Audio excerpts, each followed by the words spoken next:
Lamborghini chain, rest in peace to my superior. Hermes Linka feed a village in Liberia.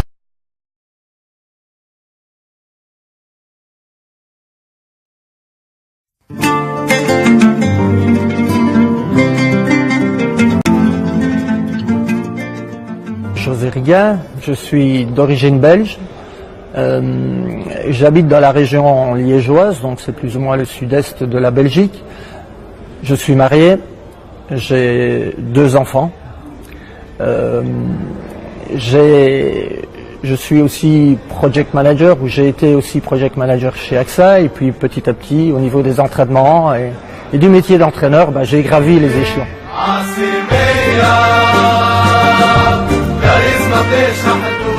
Disons, mon parcours, il est à la fois national et international. Alors, j'ai été aussi entraîneur et j'ai été aussi directeur sportif. Donc, sur le plan national, j'ai officié notamment au Standard de Liège, dont les couleurs sont similaires au club africain, et la ferveur aussi, je pense, parce que c'est aussi un public très chaud. C'est un club qui ne laisse personne indifférent.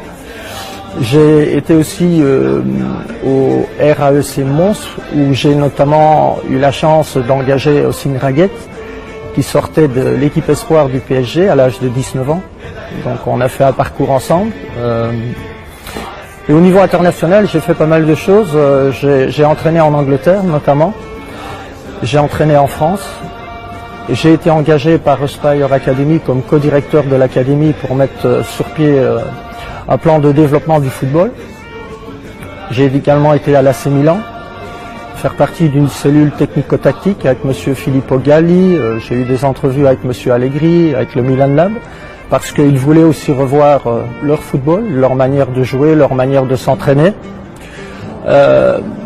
J'ai aussi défendu un concept d'entraînement qui m'a amené à faire des présentations d'entraînement à peu près partout dans le monde. Je suis passé par le Real de Madrid, je suis passé par la Floride, je suis passé par Galatasaray.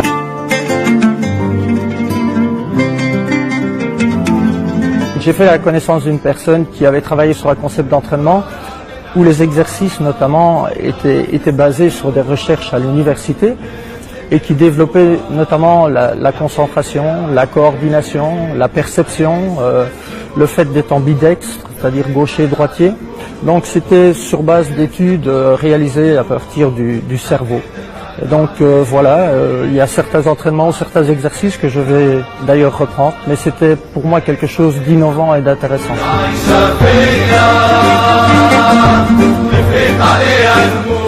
Je pense que par exemple les matchs qu'ils ont joués à la Coupe du Monde, ils devraient pouvoir les jouer à répétition pour avoir ce vécu contre les équipes européennes.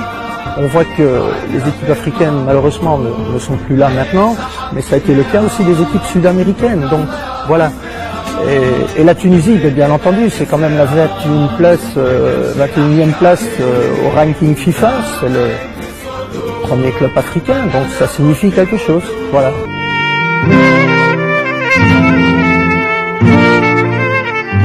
Le club africain, écoutez, directement, ça dit quelque chose. Le club africain signifie Tunisie, signifie haut du classement. Voilà, c'est le club phare avec évidemment le concurrent direct, qui est l'Espérance. Je sais qu'il y a 3 clubs sur la capitale avec le stade tunisien aussi, mais je veux dire, les 2 clubs phares qui se sont partagés les trophées pendant toute une période sont évidemment le club africain et l'Espérance. C'est un club avec une renommée mondiale. Et je pense qu'il draine énormément de supporters. La ferveur est présente. J'ai pu, sur une journée, hier, j'ai pu m'en apercevoir. Je veux dire, c'est pas possible de ne pas connaître le club africain.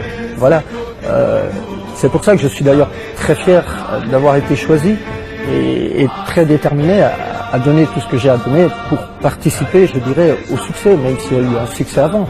Je sais que le dernier titre date de 2015, que la Coupe, vous avez réalisé évidemment quelque chose de très bien, notamment en finale, en gagnant 4 ans contre l'Étoile du Sahel, donc c'est remarquable. Donc c'est un club certainement avec un énorme potentiel. Et moi aussi, ce qui m'a convaincu, clairement, c'est évidemment la rencontre avec votre président et le projet dont il m'a parlé.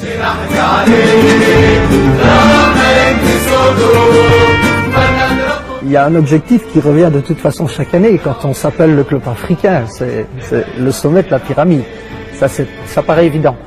Mais je pense que plutôt que de parler d'objectif, je voudrais parler du projet, plutôt, parce que c'est clair que, voilà, le titre, les titres, c'est quelque chose qui tombe sous le sens quand on travaille au club africain. Donc ça, c'est sûr que mon envie est partagée. Hein. Moi, si je peux gagner tout, je gagne tout.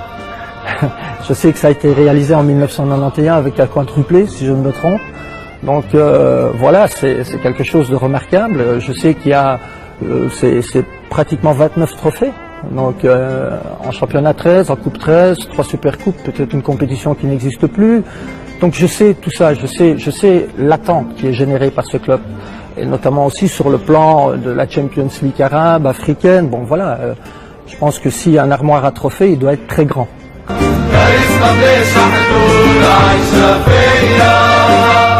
Bah, les promesses, vous savez, c'est quelque chose qui est parfois dangereux. Mais j'ai pas peur de le dire. Il y a une chose que je peux leur promettre, c'est que je suis ici pour eux, pas pour moi, ça c'est un. Je suis ici, je le répète, parce que j'ai vu le président et je connais la ferveur de ce club. Et donc, la promesse, c'est que je ferai tout pour satisfaire toutes les personnes qui travaillent pour le club, satisfaire tous ces supporters qui donnent tellement au club. Voilà. Et si ça se traduit par plusieurs trophées, je serai forcément le premier heureux. Yamagini chain, rest in peace to my superior. Hermes, Linga, feed a village in Liberia.